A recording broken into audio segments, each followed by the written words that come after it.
das hast du jetzt schon klar herausgestellt, dass du selber kein Osteopath bist, aber eben an der Osteopathie und der Herkunft sehr interessiert bist.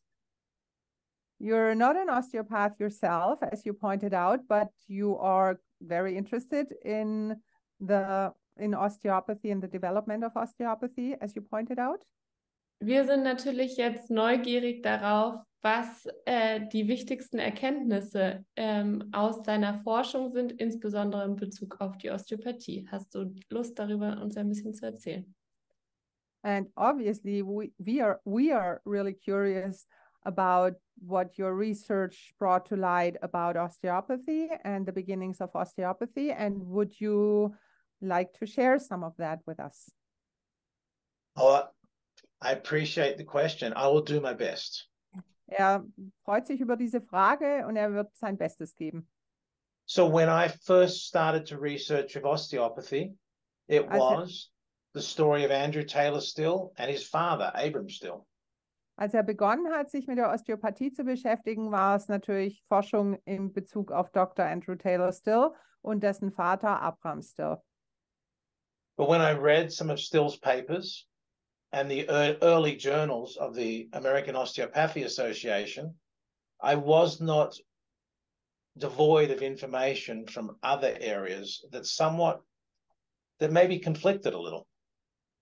Als dann eben die frühen Schriften von Dr. Still gelesen hat und auch von dem American Journal of Osteopathy, besaß natürlich schon andere Informationen und es war zum Teil ein bisschen ein Konfliktpotenzial da. They weren't negative though. They were just interesting conflicts. Das war nicht negativ zu sehen, sondern es war einfach interessante Konflikte, die es da gab.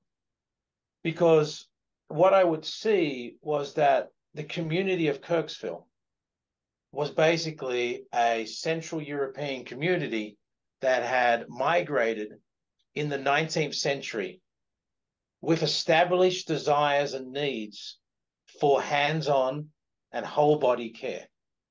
Denn was gefunden hat, war, dass in Kirksville eine Gesellschaft, eine mitteleuropäische Gesellschaft existierte, die im Prinzip migriert ist von Europa im 19. Jahrhundert und die ein Bedürfnis für eine Therapie mitgebracht hat, wo angefasst wird.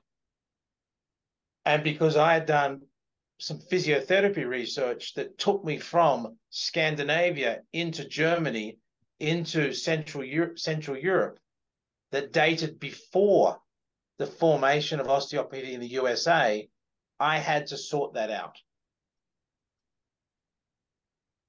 Und da schon Forschungen betrieben hat von Schweden aus, also für die Physiotherapie, wie die von Schweden aus nach Deutschland und nach Mitteleuropa kam, musste das jetzt erstmal auseinandersortieren. So there would be individuals associated with the early formation of osteopathy who had influences from Europe. Es gab Individuen, die mit der frühen Geschichte der Osteopathie in Zusammenhang gebracht werden, die bereits davor aus Europa beeinflusst wurden. So it's a very complicated area to research. Das heißt, für die Forschung ist es ein sehr schwieriges Gebiet. Because if the true history is that there's a very shared genesis between professions, then the stories we've been told need to be retold.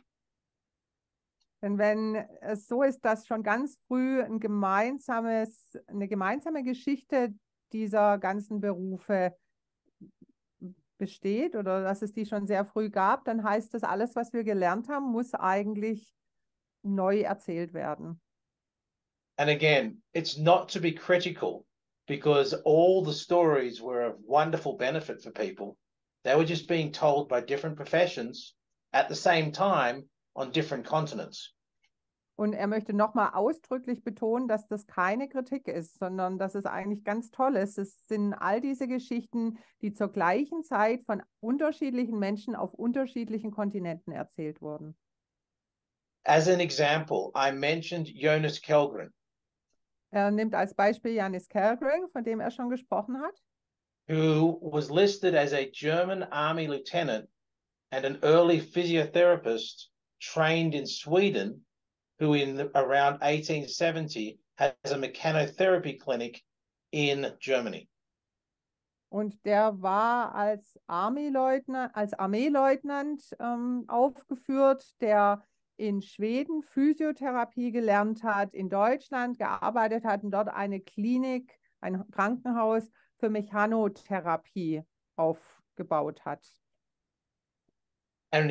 And by 1900, osteopathy is really successful in the United States, to the point that very influential people are seeking to receive the care and traveling around the country to get it. Und um 1900 rum war die Osteopathie in den Staaten schon sehr erfolgreich. So stark, dass es schon verschiedene Menschen gab, die gereist sind, um diese Versorgung zu erhalten. An example that ties this together is the American author Samuel Clemens, better known as Mark Twain. Ja. Und ein Autor, der das schön zusammengebracht hat, Samuel Clemens, besser bekannt Mark Twain.